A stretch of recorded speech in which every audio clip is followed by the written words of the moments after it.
Istri putar saya. Cinta.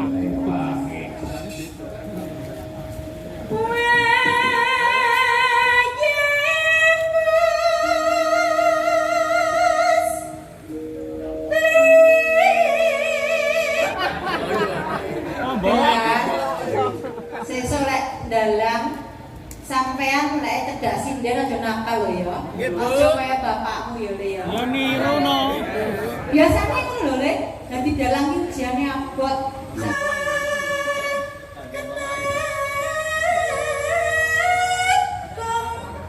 Ayo Sim, ketemu Sim.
manut jam kula menika jam setengah kali enjang Petruk sowan wonten ing dalemipun pepunden kula ingkang winantu pakurmatan keluarga ageng Eyang Minah ingkang dipun pandhegani dening Bapak Mayor CPM Mujito SHMM sekalian Ibu Sri Wahyuni. Lan saderengipun nyuwun Gusti Samudra pangaksami mboten kok kula niku dadi dalang njur lumuh nyambut gawe niku mboten.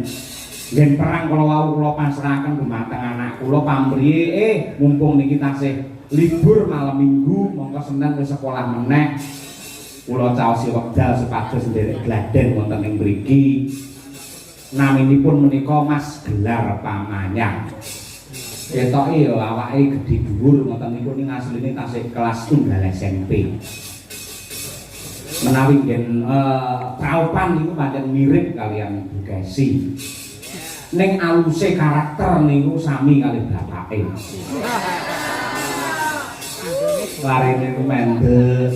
Adatipun bocah lek badan ngoten niku kan mesti disangoni karo mbahe karo Pak Dene karo bulike. Yang liyane digegem dhewe ya gelar langsung dipasrahke ibunya, Bu iki Bu. Apik. Nek adike sing jenenge Rangkung Basundari mongko wedok sitok. Wong Pak Dene sing jenenge Pak Ditomo iki urung nyangoni mbok ngono lali kok kuwi mergo putune Mbah Supron niku kathah. Ngono dhewe iso protes, Pak Ditomo sampean urung bayar." Wong ngono kuwi sak ikhlase kok dipadake nagih utang lho. Lah, ning nggih tetap kebanggaan menyiapkan regenerasi menika penting. Apa to gunane bapak ini mayang tekan ngendi-ngendi gamelan wayange pirang-pirang yen anake siji-siji ora ana sing gelem dalang. Niki mangke kula nglumpukke wayang nganti pirang-pirang kotak, gamelan nganti pirang-pirang set tan lunga karo anak yo malah didol. Ampun didol. Yo pamane mayang karo adol wayang boleh. Boleh. Nanti adol wayang tok terus keseniane ditinggal niku enggak boleh itu seperti itu. Nah, kejawi saking menika nggih pancen alhamdulillah dipun paringi kanugrahan dening Gusti anak sing iso mayang nadyanto nembe sinau amargi blokoke mawon Pak Mujito kula wingi pas napa niku poso niku gandeng kula niku wonten keluar teng driji kula niki manis niki kudu dicopot kukunipun kepeksa kula copot. Niki mulai tukul niki punan. Nek menawi kangge gerak sabet sing rada atraktif ngoten niku dereng wani. Kula nggih gumun niki keng napa niki mboten ngerti. Nek ngerti-ngerti lara tentu yen sing mbone sakite mboten umum. Mongko yen karmane kudune ora iki sing iki lho. Malah iki. Mun jare kabeh.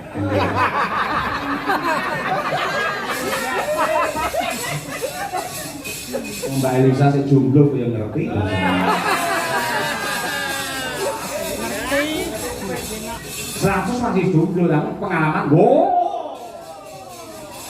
sak njabane lumrah ning. Mila Pak Mujito nyuwun buku ingkang kathah, nyuwun pangapunten ingkang agung saestu.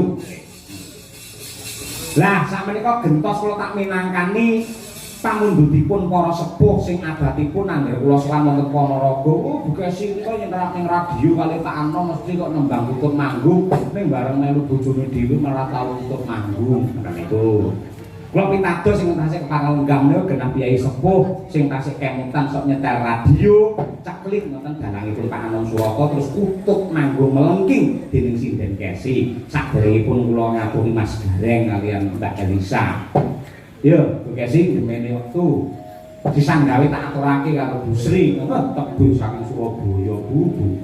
Kula mayang teng Ngawi ditungan nusul, wingi teng Karanganyar nusul sekalian nyewa mobil. Wingi teng Madiun yo nusul. Kok nusul terus to Bu nanggape kapan lho. Mboten dipun tresnani kula matur nuwun. Monggo Bu Kesi Arahayu, istri puter saya. Cinta.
mati. Lho jare pengen ngrasake Mbak Elisa. Ya ana nggone dhewe-dhewe lek sing klasik iki jenengan. Lek nangge guyang-guyang niku pancen Mbak Risa. Dadi lan nggone dhewe-dhewe sih. Macem-macem konservatif.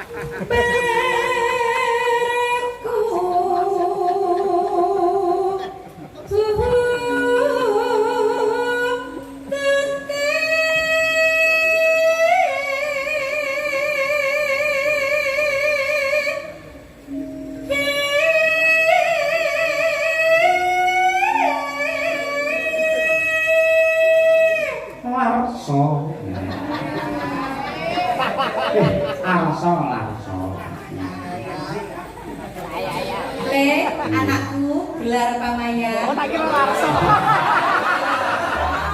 Ya Larso ngene lho ya. Oh, Mbok. Sesuk lek dalang sampean lek cedak sinden aja nakal lho ya. Aja kaya bapakmu ya Le ya. Ya niru no. Biasane ngono lho Le. Dadi dalang iki ujiane abot. Sampeyan wis siap tenan dadi dalang. Enek sinden ayu pengen lirik. Tak jewer mu pengen pendek. Amin lho, Mbok. Heeh. So lek anu wayangan rasa ngangge sinden Le. Aman wae. Ora sambake.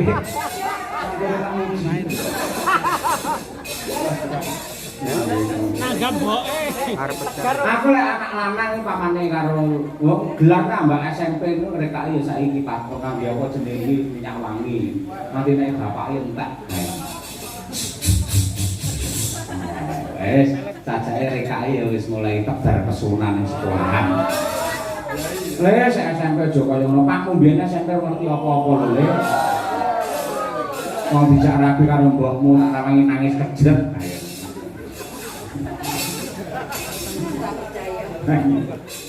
Ya.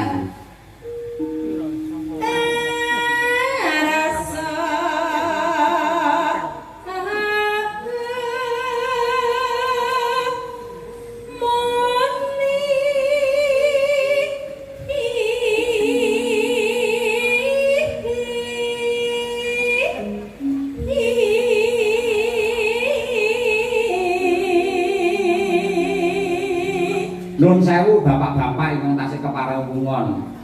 Kangen apa mboten kalian kutub manggungi sinden kesi? Alhamdulillah. Kok kangen lho kesi kaya ngono. Nggih, matur nuwun. Kula ugi derek ndedonga tembang putut manggung menika kula ketungaken dumateng keluarga besar Bapak Mayor CPM Mujito sekalian Ibu Sri Wahyuni. Pangadap ing ndedonga mugi-mugi tembang putut manggung menika saged dadosna kirim donga dumateng eyang almarhumah Ibu Minah.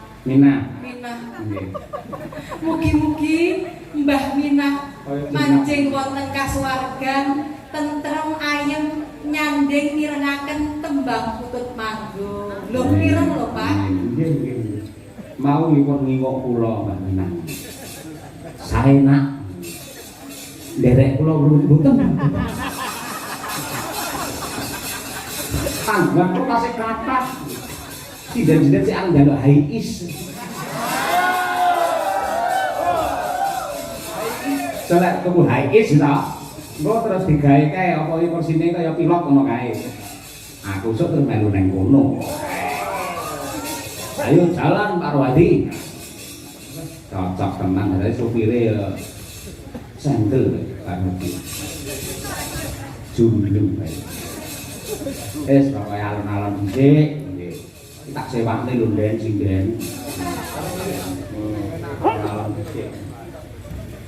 Ya Bu.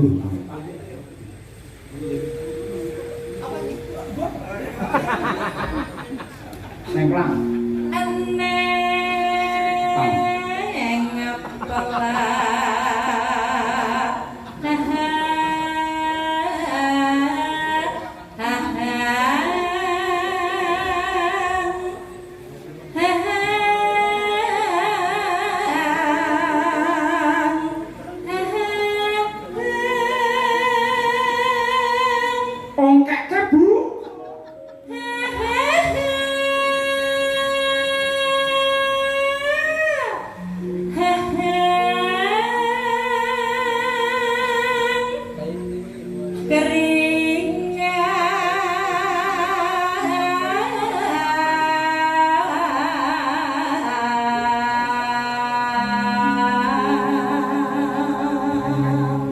yen niku saestu Bapak Ibu Pak Kepunden kula Pak Mujito jaman tasih gandrung-gandrunge kali Bu Kesi anggar nusul Pak Anom Surata ngoten Bu Kesi nembang tutuk manggung ngoten niku kula niki nyapa iso kringeten diri ngoten. Kula pun batin nek kaya apa aku sudah ndalang terus dibujuk sithik kaya ngono kuwi. Tangis kula kalian Gusti Allah menika dipun ijabahi alhamdulillah sampun kelampan kula mengku Sinden Tulungagung Kota Marmer nenggih Ibu Sukesi Rahayu. Niku kemurahane Gusti nganyipta jagat ngantos kados mekaten menika. Dados menawi kula sok nyandharaki Mbak Elisa ngoten niku janjane nggih mboten guyon niku jane. Guyon jane ngoten niku nggih men suasanane niku men saya hidup ngoten niku saestu. Dasar dalam. Maklum kula asine ora setuju nek ora dadi dalam. Sama kula yo menjarake Sinden. Aja lho yo kele yo. Niru no. Ya Pak Mbok isine anak-anak larang-larang pungkel. Sesuk ning omah sampean diprotes lho karo cah loro. Pak mbok njarake Sinden mesak ning kulo, Pak. Sing ngomong sapa rangkung mbiyen ki aku njaraki niken salindri genah, Pak. Lanjutkan, Pak. Iya to, Nduk. Iya, Nduk.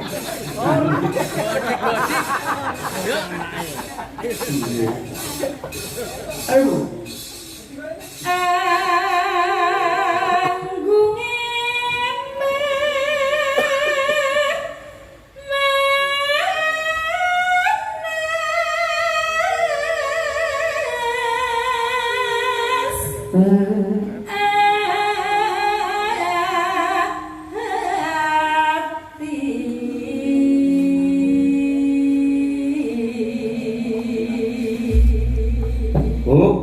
Istirahat riyen Bu Kesi. Yo disambung Umi Hafifah.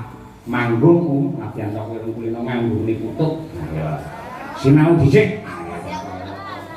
Sinau nembang maksude. Minten saking Pulung Ponorogo. Iki domestik iki.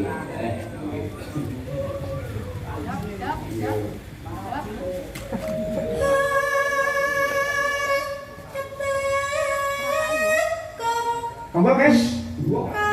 Kompol guys. Ayo. Ya guys.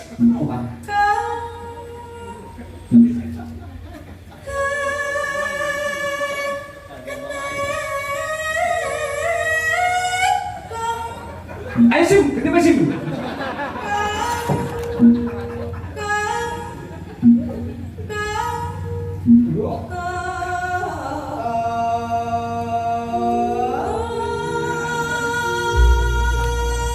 Kula mboten salah, Aji Mas nggih mboten salah, lukis nggih mboten salah. Sing salah niki rezim. Jas Umi Hafifah suarane melengking. Terus Nduk, nek Nduk.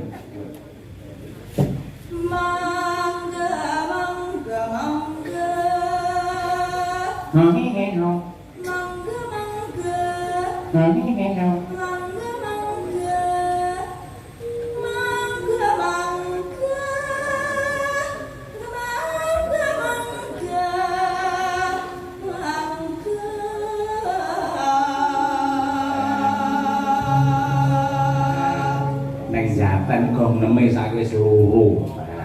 Runggu sitoke wesi. Apa-apa iki nyepaki rambu. Ya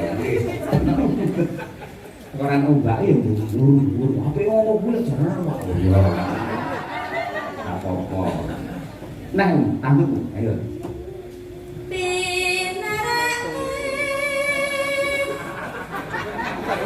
Mas tak kira lek gareng munggah lho.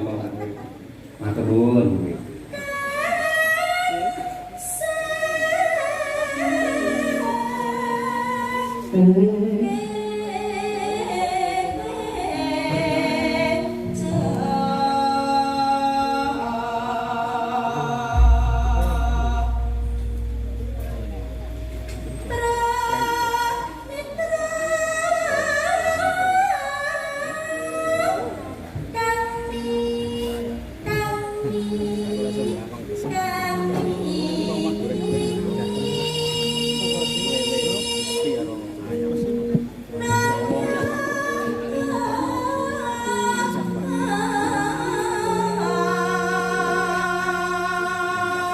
gandeng aku karo kowe iki ditimbali karo Bapak Mayor Mujito. Ayo sugeng lenggahipun Bapak Mayor Mujito.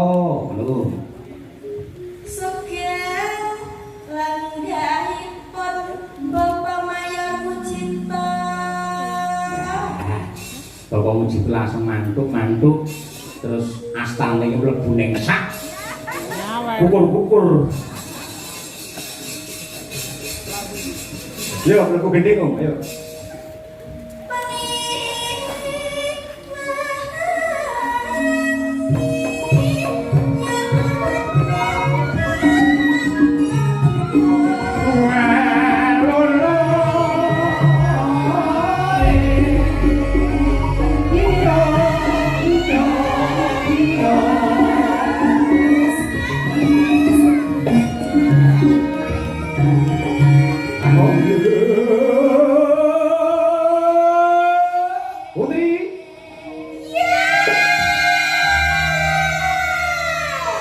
Nadyan wis para esuk aja nganti nyuda semangate. Ya, senggakne baleni meneh.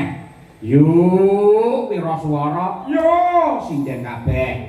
Jik, ro, lu.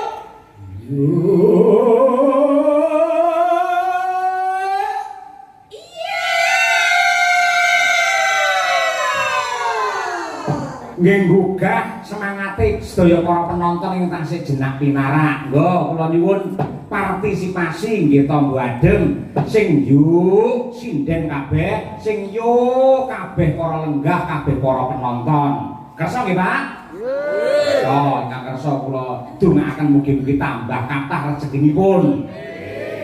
Sing yuk sinden yuk penonton. Jiro lu. Iya.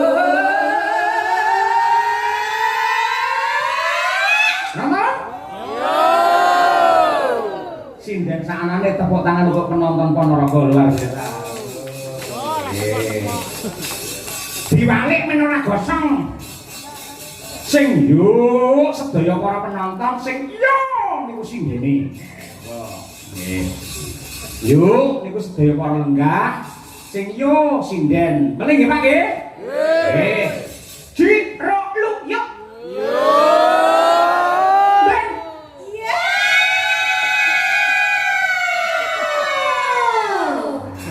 Tak tronton momot gabah kabeh penonton muga-muga barokah. Dan terima kasih. Kembali Bu Kesi, ayo Mbok ganti.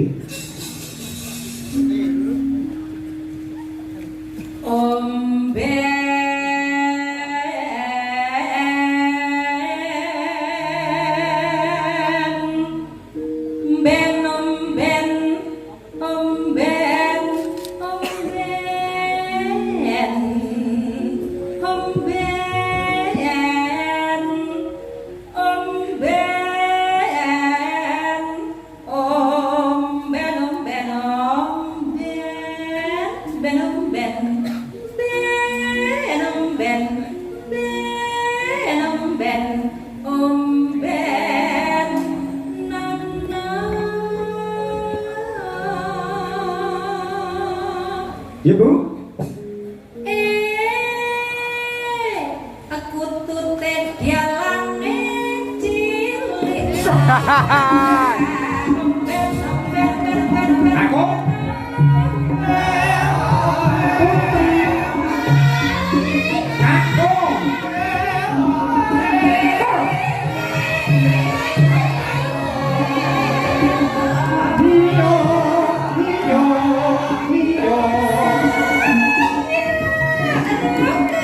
Sinden.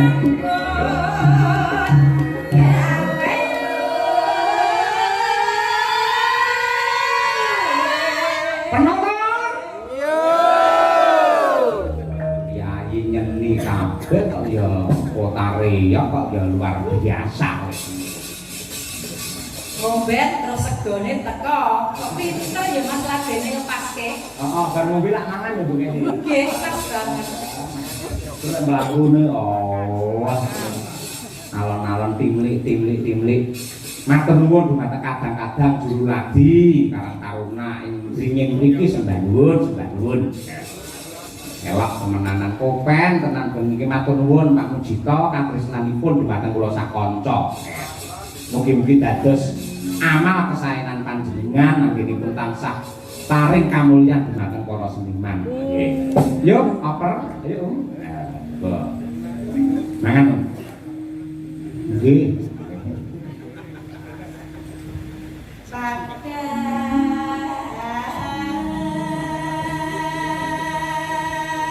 Pandurung.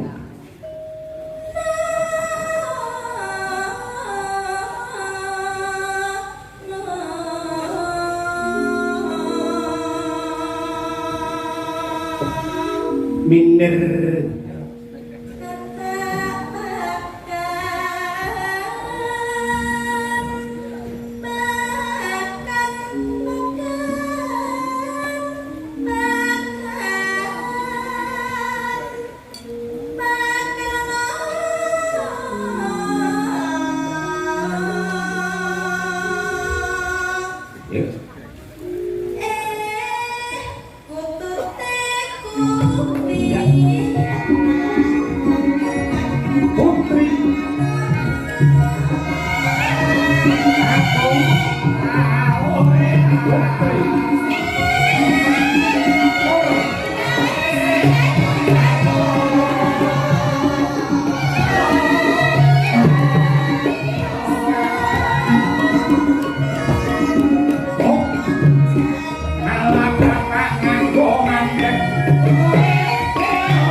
Mang tutup Bu Kesi.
Alhamdulillah nadyanto menika tembang cara lawas parandene tasih dipun tresnani kalian sagung para warga masyarakat ing Ponorogo. Mila kula ngaturaken panuwun menawi Bapak Mujito mesti kelingan panjenengane menika le mirsani wayang, le mencermati wayang wiwit alit.